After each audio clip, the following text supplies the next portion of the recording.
The irony of this video is not lost on me. And the reason it is so ironic is because this is a response to my last video. It is a very, very necessary response if you made it to the comments of my previous video.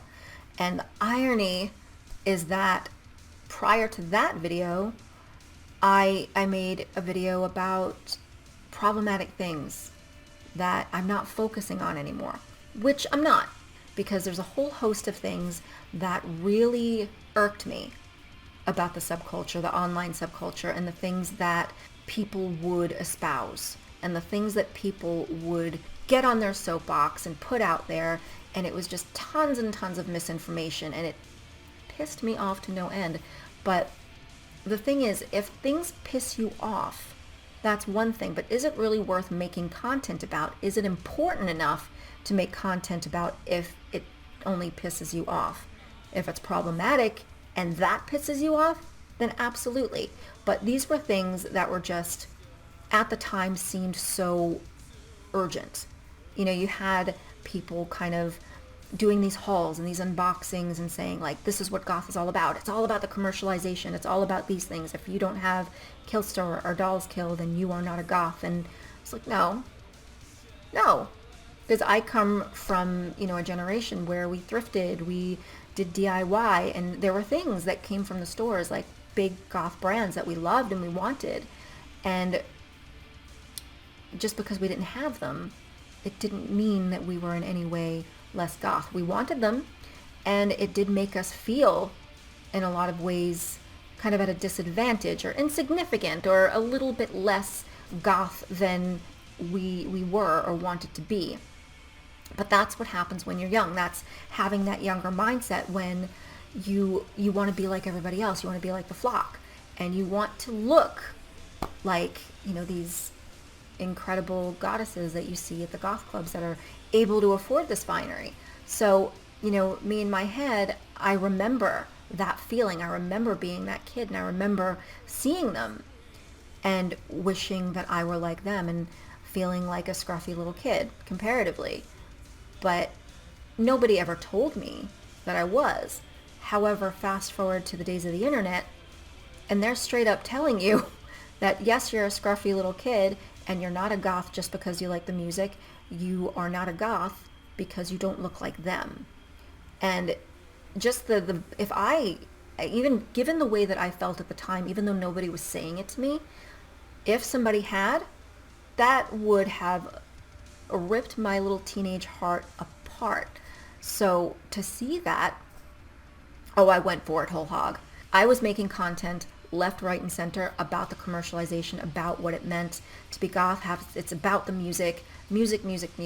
Fashion is something that comes after. You dress in a way that feels intrinsic to you. You express the way the music makes you feel. And that's the way it always was. You could tell the people that listened to Ethereal. You can tell by the way that they dressed, by the way that they carried themselves. You could see the people that listened to more goth rock. And I love that. I love that about it, because I loved that the music could evoke something in you so cathartic that you expressed it on the outside. And then, of course, you had your undercover goths, people who were just like, meh, about the fashion. They listened to the music, but instead they would just wear whatever made them comfortable, and that's okay too. But the mentality nowadays told them that they are not goth because they were not kind of subscribing to these brands or these things. And that pissed me right off.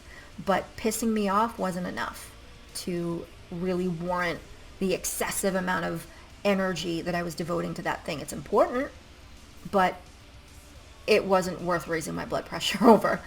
And that's really the point of the video that I say. It's so ironic, because I said, going forward, I'm only really going to make content that calls things out that are really kind of like problematic, things that reflect the hill that I'm going to die on. And one of those things, the things that I made my very last video about, is a sexualization of goths and the misconceptions that lead to problematic behavior towards us and lead to misconceptions about us, but dangerous misconceptions that could lead others to not want their children around us, to lead others to try to aggressively approach us sexually. And none of those things are okay. And that is why, okay, this is problematic in the sense that it could cause harm. That is the hill I will die on. That is a battle that I will pick. And following that, what happened? I had a week from absolute hell. It was almost like the universe was testing me after I'd made that video. It's like, okay, cool. Here's a fun week for you. I had a gaming situation where I was attacked verbally. And I hate saying attacked, but I guess technically it was. It was just like a bunch of people kind of coming at me, saying really vulgar, really disturbing, gross, horrible things based on me being goth.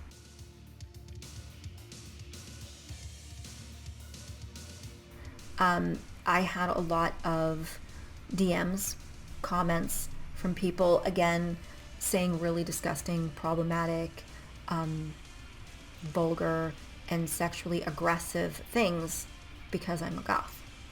And on the other side of the coin, I'd gotten messages from, I guess, reformed jocks who were expressing that they used to openly torment and bully goths when they were in high school. However, now that they've grown and matured, they find us hot and they love to us. And that, to me, was meant to be expressed in a way to say, look, we've grown, we're better people now. No, and that's just changing lanes. I guess you can say like the final dismount came by way of one of my jump scare sites. I like to call them jump scare sites because they don't come with trigger warnings, and that would be TikTok, that would be Facebook, and that would be Twitter. Because you scroll at your own discretion, because if you have issues that cause you to become triggered, and the word triggered is used so frivolously nowadays and so out of context, and it's used for people who just see something that mildly annoy them. No, if you've had severe trauma about something, or if you have, say, you have CPTSD, or you have depression, or by way of something that happened to you, there are going to be certain things that trigger you, and that in a dangerous way, and pull you back down into a situation where you probably worked really hard not to be. That is triggering. Being annoyed by something is not triggering. But that's my little kind of side rant. But you really run the risk of being triggered by way of things that you see on these jump scare sites. And my jump scare came by way of my cousin. And I don't want to give too much information because I don't want to give too many personal details. But my cousin, who is older than me, has a daughter who's younger than me, and she is in her early 20s. And if you were to ever imagine my younger cousin, if you've ever met her, there's no way that you can envision her in your brain without seeing this big smile on her face. She's always smiling. She's one of the sweetest girls you will absolutely ever meet. Worked all through school and never gave her parents a single problem. The most unproblematic child you will ever meet. And her mother posted pictures of my cousin. She was not smiling. It looked like she was in a car crash that nearly killed her. Like this car, if you just by the looks of her, it nearly killed her, and she was lucky to be alive. Until I read what my cousin had written, the text that came along with the pictures. This was not a car crash. A person did this to my cousin, and just to see her in that condition, things broken,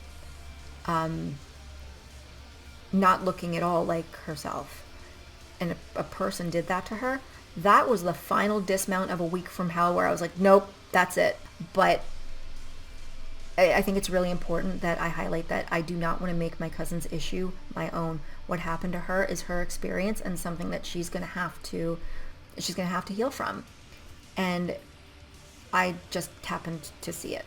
And she's okay. She's doing well. We brought her baked goods and made sure to check on her and make sure she's okay. So she's doing well. That did nothing but sort of light the fire under me to make the video that I made prior to this one. So why am I making a follow-up? Good question. The reason for the follow-up is because of the responses that I received. Now, the majority of the responses are exactly the way that I hoped they would go. I wanted people sharing their stories. I wanted people kind of bonding over similar situations. I wanted to see people kind of coming into contact with other people and being able to interact with other people that have been through similar situations and being able to bond over that and share stories and feel a little bit better over the fact that, hey, I'm not alone in this. Here's other people. Same thing has happened to them. And hopefully other people who come along who might be outside the situation can see all of this and say, wow, okay, this is an issue, which is the majority of what happened, which I'm happy with. But it was the ones that weren't in that vein that prompted this video, because I don't know what it is about people who come in with not only an opposing view, but a butthurt view.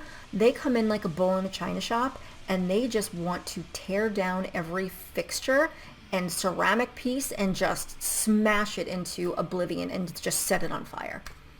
You do not come in gently. Let's put it that way. So I want to touch on those things because it's kind of validating but disturbing at the same time. It's validating when you have people coming in espousing the very thing that you were warning against in your video. And here they come saying those exact things. And then other people saying things from the very playbook that I have, from situations that I detailed, like messages that I've received. In my previous video, what I thought was important to outline is the way that we're approached and why. And I gave a little bit of information as to why things landed in my inbox the way that they did, or why I was approached the way that I was. And it's strikingly similar to a lot of your experiences out there as well, other goths who've been approached.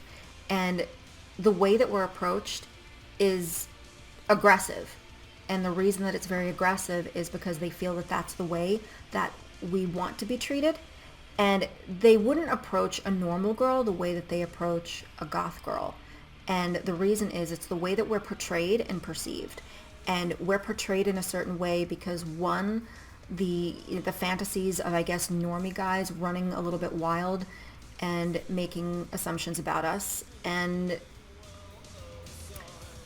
for lack of a better way to put it, letting rumors fly and letting these rumors kind of grow into something much, much bigger and much, much worse. And then you have females who will cosplay goths because, it's something edgy and different. Because as I said in my last video, you have these girls who, they're these pick-me girls and these cool girls who will openly objectify goths just to get in the good graces of these guys, and they will insult us, bully us, berate us in exactly the same way that the male counterparts are also partaking in. But when they want to impress those guys sexually, what do? They dress like us. So it's really a no-win situation in that regard. But what they do is they create this content, a lot of them, and they'll create content, whether it be by way of, suggestive pictures on Instagram, or they'll go further and do OF content or Cornhub content. And they create this idea or this concept that we ourselves, we are unhinged, we are unstable, like we are in no way to be treated normally. We want to be treated essentially like objects or animals. And that is, number one, could not be furthest from the truth, and two, never okay. So they see this, they take this as gospel and say, okay, this is what they are, this is who they are going to be my vessel of like sexual desires, of things that I want to do things to. And they don't say no. Because the content out there tells me so, they are not going to reject me, because real goths, they would never reject me. So they land in our inbox in the most aggressive sort of, there's not even a hello in there. They're aggressive from the jump. And they tell you exactly what they want, exactly what they want to do to you, and they don't hold back. And when they get that inevitable rejection, it's kind of the same the world over with any guy that gets rejected by a girl, whether you're a goth or not. What happens when they land in your inbox and say some stuff and then you reject them? Their response is going to immediately be to insult you.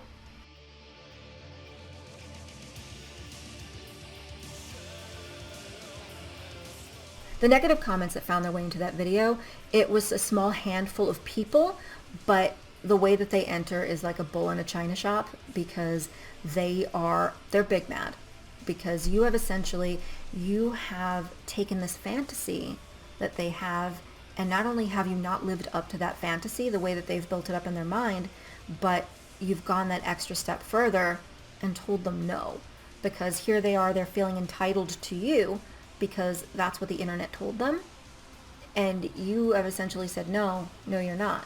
So the way that they react when you reject them by way of DM is the same way that they're reacting in the comments, because I'm basically saying the same things, that we are not these things. This is not who we are. No, we do not want to be your big T goth girlfriend. Not who we are. That's not what we are. So you need to get that out of your brain. And they did not like that at all. And I'm going to share a few of those with you. And one of them did the whole dirty delete, but I screenshot them because there was no way I was letting that stuff go. Because after I saw some of the things that were said, I knew that it was really important that they remain there.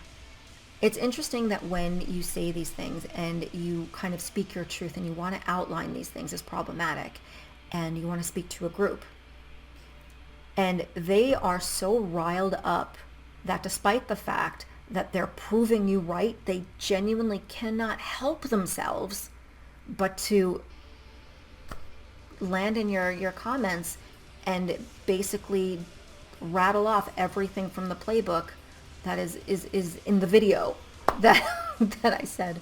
But it's important because you need to understand that yes, this exists. Yes, it's out there. And I think let's just get to these first, and then I will get to the ideas that I have that I think will be helpful. I'm going to read you the initial comment, and there was a bit of an onslaught, and the reason there was an onslaught is because I pinned it. Because in my estimation, okay, you want to say some crazy shit that is essentially, you're validating every single point that I made, I'm going to pin you. Defend yourself. Congratulations, you're saying something horrible. But he said, his name is Bum Dandy. I'll read you the initial one, and then I'm just going to show you screenshots of everything. I'll read them to you. Girl, get the fuck out. If you don't want to be sexualized, then quit dressing like a 304, aka hoe.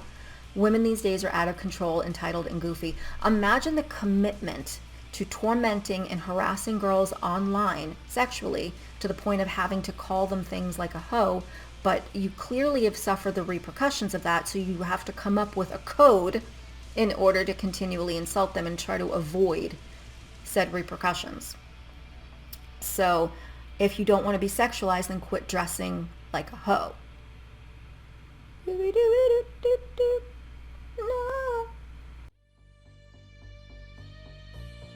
Firstly, one thing that is a major issue is they have a really difficult time distinguishing the difference of what they see online versus like the reality. In a lot of cases, they don't really want to. There's others that refuse to part with that idea. I mean, how many of us have tried to set them straight, and where does that get you? It gets you attacked. They do not like it when you do not live up to their perceived expectations, and they really don't like rejection. They truly believe that as goth girls, we are naturally, by default, are uninhibited. We don't say no, and you can essentially do anything to us, almost as if we're not human. And finally, Bum Daddy, Mr. She Was Asking For It. Vulgar, rude, arrogant, entitled, victim-blamey, backed by all of the confidence that you'd expect from somebody with an anonymous account. He gave perfect examples of literally everything that I was talking about with very little prompting. Even when I straight up told him that he was beefing up my visibility by way of engagement, he still couldn't help himself. Since he had some pretty obscene opinions about goth girls, and we deserve what we get because we dress like quote-unquote 304s, aka hoes. Yes, this one is such a frequent flyer that he's learned to use code. It's not often that you post a video about a topic and a gem enters your comment section to provide such a shining example to perfectly hit that point out of the park. So I pinned it for all to see, and to give goth girls the opportunity to have a word with a guy who says that they deserve the abuse. And this is where you kind of get to see something else play out. He pulls out the simping white knight card as a way to shame men from defending women, failing to realize that every person he's interacting with in the thread is a woman. As expected, he did the dirty delete. Of course, no courage in his convictions. This guy didn't even watch the video. He claims that he only clicked on it because I looked different. But he did feel the need to chime in and express his disappointment when he hears that a goth isn't into kink. He had no idea what my video is about. It could have been about Care Bears, a cake recipe, but he looked at the thumbnail, saw a goth, had a preconceived notion about goths and kink, and felt comfortable enough to express that to me, a complete stranger, because to them, we live in a coffin brothel, waiting for you in your gym shorts. So if you were kind of to do a comparison of what actual goth girls wear versus, I'd say, like the girls in the mainstream media, let's say we'll use like a yoga or body influencer or something like that. Crop tops, sports bras, yoga pants, but even, moving into kind of different cultures of girls, they comparatively tend to dress a lot more risque than goth girls do. So that's not saying that one person deserves it, one person doesn't. No matter what you're wearing, your clothing is not consent. Clothing is never consent. So to kind of decode what that means, it doesn't necessarily mean that what we're wearing makes us look like hoes. What that means is this person, and basically every other person that's landed in our inbox that has the same mentality, what they're saying is, I'm attracted to goth girls, therefore I find your appearance, your aesthetic, what you're wearing, I'm sexually attracted to that. Therefore, I'm going to call you a hoe because that is how I see you. I see basically anybody that looks like you as a sexual object, therefore I'm going to treat you as such. So when you hear that, I don't want you to take that kind of thing to heart. So what I think really needs to be happening is that alternative guys, punk, goth, metal, what have you, I think that it's really important that when you see this kind of thing happening, you become more vocal about it, because what ends up happening is guys just don't want any trouble. They just kind of see it happening and they're like, whatever, not my gender, not my problem. But it is your problem, because these things are happening to your girlfriends, your friends, your sisters, etc. And when you see it happen, it's important that you say something, because when it happens to a girl, we defend ourselves, and maybe other goth girls will defend us as well, but all they're hearing is pushback from the gender that they can't screw. The next few are going to be by way of these pick-me girls or cool girls, and they are girls who will basically do anything they can to impress the guys. They don't care about the females. They have no loyalty to the girls. Doesn't matter if you are their best friend. They will put you in the most dangerous situations if it means impressing the guys. So if you have a friend who is one of these pick-me cool girls, keep them at arm's length, because I promise you, they will choose them over you every single time.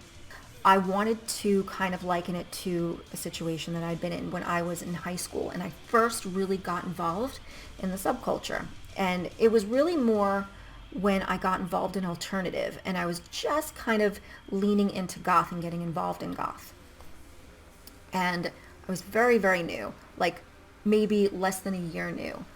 And when I was in high school, you had a lot of, a big alternative crew. And these girls, they weren't goth, but they were more, I guess you would say, your standard alternative, your alternatine. And they were, at the time, I wouldn't have known it because back then we didn't have a name for it, but they were pick-me's. They were pick-me girls. And I'm not going to comment on their appearance, but they tried to make themselves look as downtrodden and grungy and like messy as humanly possible. And they did basically anything they could to stay in the good graces of, or get the attention of, or impress the guys in the group that they hung out with. And that included being as gross as humanly possible. and doing some really like, icky things just to stay like to keep that like, oh, I'm a freak mentality.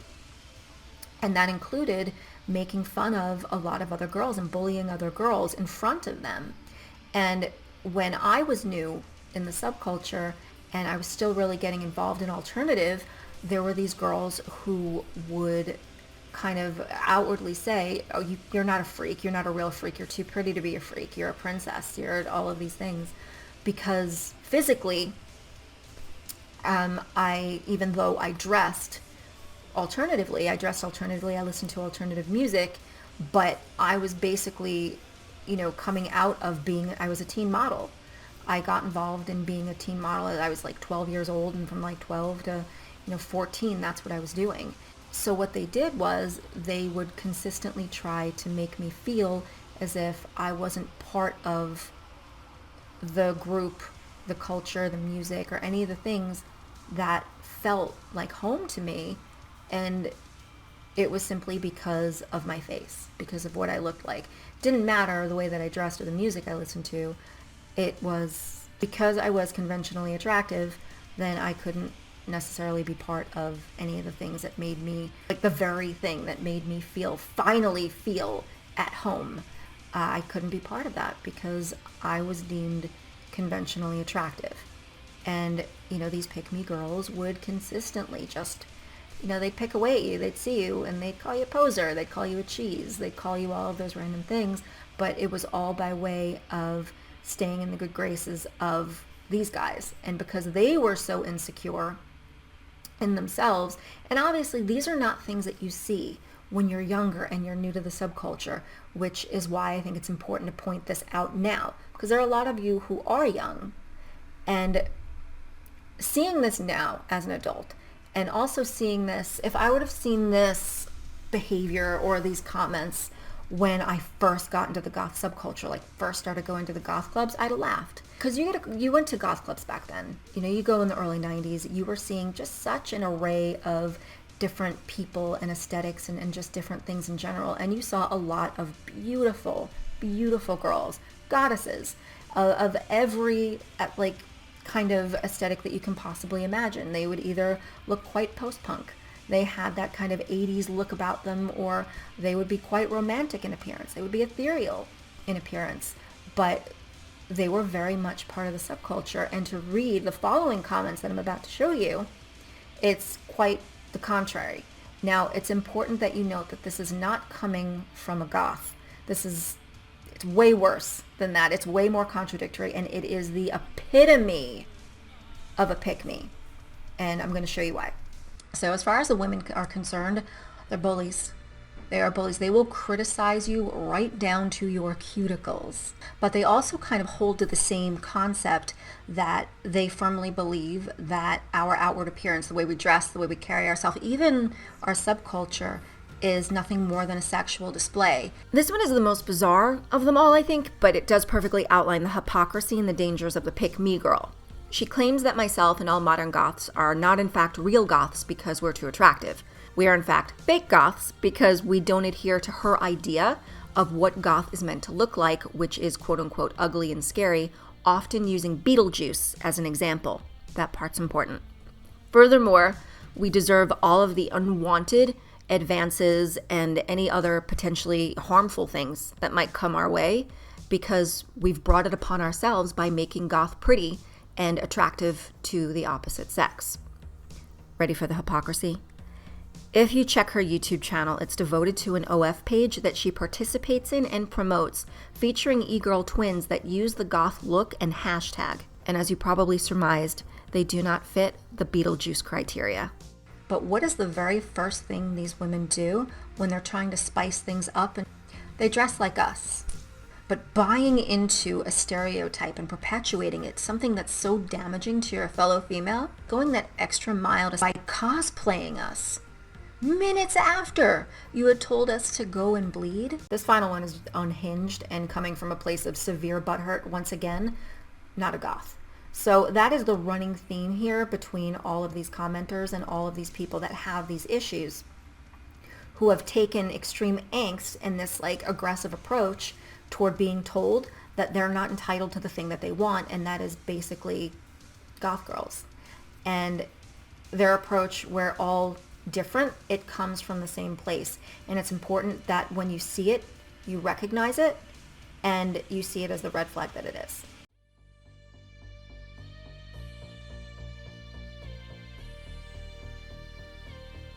Fake goth. This guy is irate and he can't even keep his composure.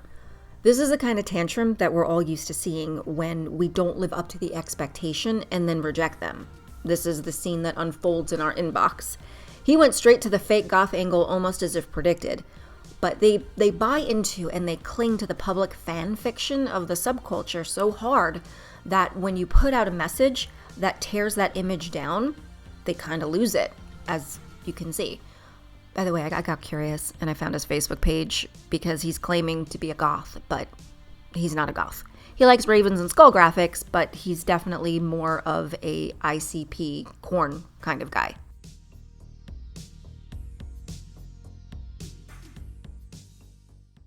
In no way take to heart anything that you hear being espoused from any of these people. No, you're not a hoe. No, you're not a fake goth. And absolutely no, just because you are conventionally attractive or want to look beautiful, are you any less of a goth. Oh, no, you couldn't possibly like Exmal Deutschland. You're far too pretty. Speaking of Exmal Deutschland, have you seen Anja Hoover? Alternatively, let's also look at Patricia Morrison, look at Monica Richards, look at Lydia Fortner from The Shroud, look at Diva Destruction, look at Die Laughing. These all feature women who are absolutely stunning. However, that being said, that doesn't necessarily mean that goth needs to be this way either. It doesn't mean that women need to be stunning and beautiful to be involved in the subculture. And that is the beauty of goth music. The way that it makes us feel is how it kind of influences the way that we express outwardly. And that can change on a daily basis. And you can run the gamut from ethereal straight to sort of 80s death rock. And that it's so different. Or just a t-shirt. It doesn't matter. However it causes the way that you express yourself, that is down to the person and the person alone. And there's nobody that can come in and tell you the way that you are meant to express yourself, or tell you, no, you cannot look that way because you simply don't look like a cardboard cutout from Spirit Halloween, which is generally what this person is saying. Clearly not anybody involved in the goth subculture whatsoever.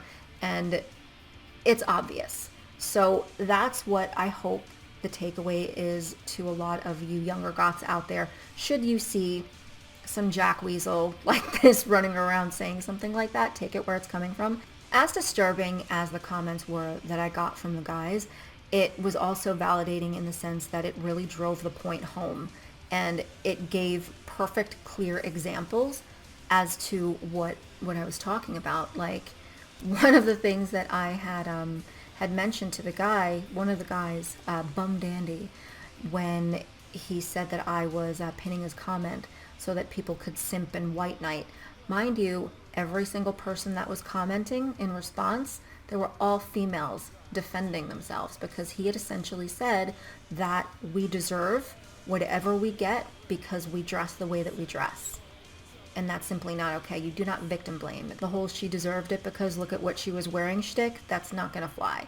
So in going through all this and thinking about all this and really trying to figure out a solution, because you can't kind of go through this and say, well, we just need to constantly defend ourselves. Just defend, and make sure we bring light to it and hope that it goes away. Because by talking about it and by making sure that we don't let it go, it does help. But you're going to need a little bit more of a resolution than that. And one of my thoughts is you guys need to stand up a little bit more. I think we really need a little bit more male representation by way of defending goth girls, because when it does happen, very seldom do you see a guy stand up and say, no, this is not okay, it's wrong, and here's why. Because they don't want the problems, they don't want the trouble. They see that, it's like, well, it's not my gender, not my problem.